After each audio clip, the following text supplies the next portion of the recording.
Hola, ya estamos de vuelta con otra reseña del libro. Esta es una biografía bastante interesante de Francisco Pizarro. Francisco Pizarro, el conquistador del Imperio Inca, de lo que hoy era es Perú, el Hernán Cortés del Perú, por así decirlo. Y antes de entrar a la materia, quería hablar un poco sobre esta colección de libros, que es de biografías impresas en la RDA, en la República Democrática Alemana. Tengo algunos aquí, César, Ho Chi Minh, Voltaire, Pizarro, y una amiga mía tiene ahora el de Nasser, se lo acabo de prestar. Y es interesante porque estas ediciones que hacía la editorial Neues Leben, La Nueva Vida de Berlín, esta en particular de Pizarro es de 1980, tienen que ver con la capacidad de la RDA de producir libros, de publicar libros. Si mal no recuerdo en los datos que conozco, la RDA en su tiempo era, creo, si no el más grande, uno de los principales productores de libros en todo el mundo. Y bueno, yo vivo ahora en el territorio de la antigua RDA y es muy fácil encontrar estos libros, inclusive regalados. Estos los conseguí regalados o bueno, los tomé del trabajo donde estaban. En muchos lugares de la ciudad hay libreros afuera de las algunos edificios donde puedes tomar libros o poner libros tuyos, y estos los tenían en el trabajo, estaban para regalarse, y tomé todos estos desde hace algunos años, y esta es la última que me quedaba por leer, precisamente Pizarro. Y me gustan mucho las ediciones porque tienen las firmas de los que tenían firmas. Digo, el de César seguramente tenía una firma, pero no está la original. Pero por ejemplo, en el caso de Ho Chi Minh está su firma original, y en el caso de Voltaire también. Y me gusta porque me da a pie a entrar al tema, que es Pizarro. Y Pizarro tiene una firma que parece un carácter chino. En realidad, Pizarro no sabía leer ni escribir. Así es, amigos. El conquistador del imperio incaico, del imperio Tihuantinsuyo, no sabía leer ni escribir. Y es que Pizarro es el típico conquistador español, un cazarrecompensas con un perfil de soldado. Pizarro nace en un pequeño pueblo en España, un pueblo que se llama La Zarza, en Trujillo, en España, y Pizarro, después de que los reyes católicos terminan lo que le llaman la Reconquista, con la caída de Granada, se alista en el ejército del rey Carlos III, si mal no recuerdo, para hacerle la guerra a Francia, y ahí empieza su carrera de soldado, y después con el descubrimiento, entre comillas, de América, se embarca años después de los primeros viajes de Colón al nuevo continente, donde va a hacerse famoso por sus conquistas. Eh, pues Pizarro en realidad es hijo de campesinos, y precisamente se va a la aventura buscando lo que en realidad es lo que más importaba en la España medieval de ese tiempo, que es básicamente la heráldica, el nombre, la posición, y no tanto el dinero. Claro, el dinero ayuda, pero el dinero es poco si no se tiene ese componente de aristocracia. Lo decía bien en la serie de Game of Thrones. Recuerdo que decía el personaje principal, Frank, no recuerdo cómo se apellida el programa, pero decía que el dinero es como una mansión lujosa que te va a durar 20, 30 años, y en diferencia, en comparación, el poder es un castillo de piedra que va a mantenerse por miles de años. Y creo que eso lo tenían muy claro los conquistadores. Claro, iban en busca de fortuna, pero a la vez, siendo la corona, la administradora de todo lo descubierto, siendo, digamos, la legitimadora de la conquista, se buscaba también por el lado individual. Los conquistadores buscaban un nombre para sí mismos, la gloria y los títulos, ¿verdad? Que les va a permitir mantener ese estatus de acomodados. Me gusta también esta serie de libros porque tienen una perspectiva de lucha de clases, no es una biografía cualquiera, como del personaje solo, sino que analiza muy bien la, la correlación y la lucha de clases del sistema de producción de aquel tiempo y expresa muy bien la época en la que se vivía en aquellos años, donde el oro era precisamente lo que mantenía a flote las deudas estatales. En la página 79 eh, dice, tuve que traducirlo, es un texto obviamente en alemán, pero me gusta cómo lo resume el actor, dice, es como si el diablo hubiese dejado encontrar a los españoles el oro de Haití y México, pues aumentó la necesidad del mismo, como el agua del mar aumenta la sed de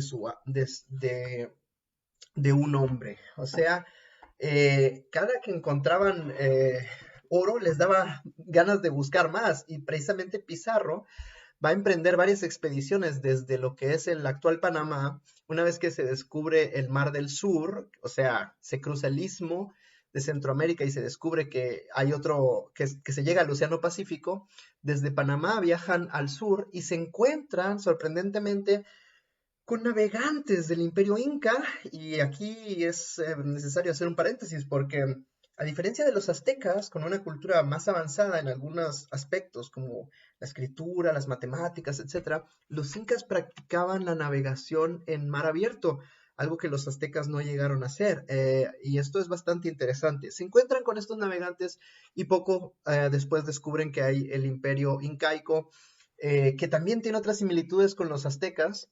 Los incas habían llegado a esa región provenientes de otro lugar y eran una suerte como los mexicas, una suerte como más bien de un género, no era una tribu, sino un género con muchas tribus dentro de ellos y que conquistaron el territorio que ya lo habían habitado antes los chavín, los tiwanaku, al igual que los aztecas provenientes de ese mítico Aztlán en el norte, habían llegado al sur de México, a Mesoamérica, y habían poblado lo que anteriormente los teotihuacanos habían poblado. Bueno, Pizarro hábilmente aprende las experiencias de Cortés en México y a través de una hazaña bastante interesante logra acabar con el Inca Atahualpa, que era pues una suerte como de Tlatoani en Perú, ¿no? Se juntan en una ceremonia, el Inca va sin soldados porque pues básicamente no le tiene miedo a Pizarro, que va con una centena de hombres, y los atacan de la nada, los españoles los atacan con cañones, con los sables de hierro, y asesinan y masacran a toda a todo los acompañantes del Atahualpa, lo hacen preso y al Atahualpa empieza a colaborar con los españoles, les hace la promesa, les hace una línea en un cierto templo y les dice que hasta esa altura va a llenar el templo de oro para que lo dejen ir. Y aquí es donde el libro tiene una parte muy buena que falta en otras lecturas que tienden a ser un tanto nacionalistas y a romantizar la cultura indígena. Primero que nada, me gusta que el libro tiene una perspectiva femenina sobre el asunto y nos describe la vida explotada y sumisa que llevaban las aristócratas o las mujeres hijas de familias aristócratas de la cultura incaica, igual que la azteca, y que las llevaban a ellas muchas veces a traicionar a su cultura para ser más libres, como concubinas de algún conquistador, como en el caso de la Malinche y Cortés, y tiene aquí también Pizarro una concubina indígena que le va a dar un heredero, y es una perspectiva que no se toma muchas veces en el relato oficial, ¿no? Se les tilda de traidoras a estas mujeres, pero en las circunstancias en las que ellas vivían, que básicamente eran mercancía entre los caciques indígenas para crear alianzas, cazar, y muchas veces, en el caso incaico, por ejemplo, eran simplemente relaciones incestuosas entre la familia para mantener la pureza de la familia real, que en el caso incaico era una clase gigantesca, de una familia gigantesca parasitaria que vivía a los hombros de la clase trabajadora incaica. Esa perspectiva me gustó mucho, la perspectiva de la mujer incaica. Y el otro componente parecido al de los aztecas es que los incaicos también habían subyugado a las tribus alrededor del territorio peruano. De hecho, cuando llega Pizarro, Atahualpa acaba de subyugar al cacique de Quito, del actual Ecuador, y se apoya Pizarro en esa tribu que es rebelde contra Atahualpa, y en medio de todo eso hay una guerra civil entre Atahualpa, el hijo, perdón, no, sí es Atahualpa, el hijo de Atahualpa y su hermano Huáscar, perdón, Huáscar. Hay una guerra civil entre ellos donde Huáscar termina siendo asesinado y Atahualpa después termina siendo preso de los españoles y colaborando con ellos con la condición de que le regresen la libertad. Una de las partes que me gusta, como dije, es esta desmitificación de los estados indígenas en general.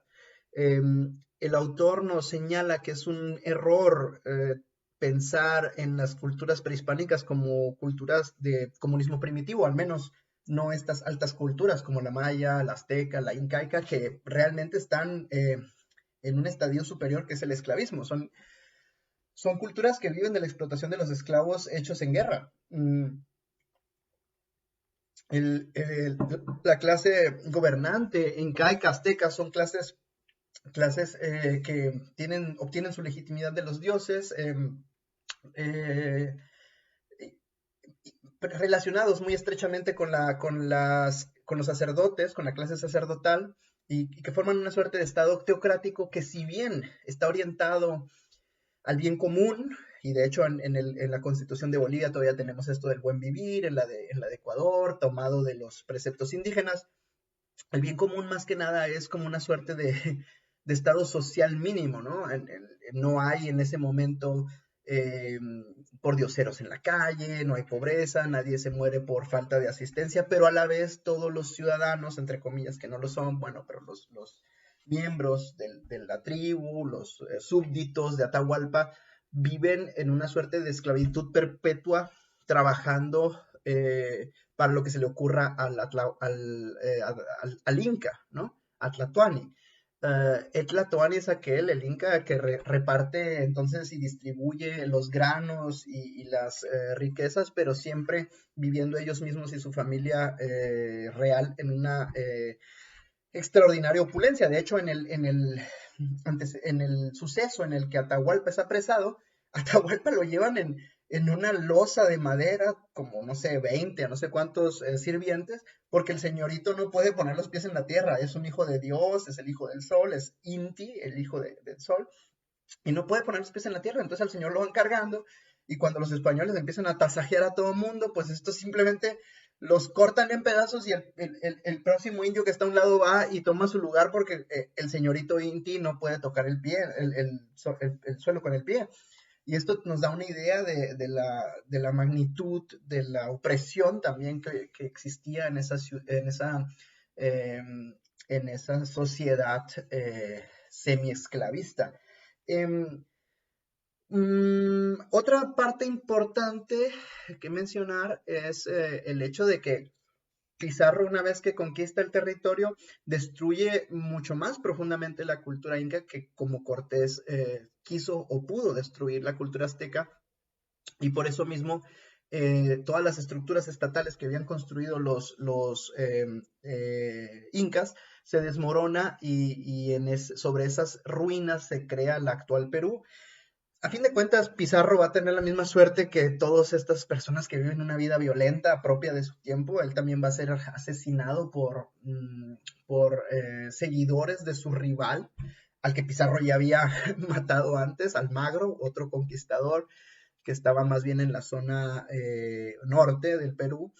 Y lo matan en una revuelta generalizada, lo rodean en el palacio municipal, por así decirlo, en su casa de gobierno, tumban la puerta y lo matan con el sable, ¿no? Lo asesinan. Y después sus hijos también van a seguir una suerte medio rara, van a regresar a España, algunos van a utilizar sus títulos hereditarios para más o menos salvarse, pero el nombre de Pizarro, digamos, termina con él en lo importante.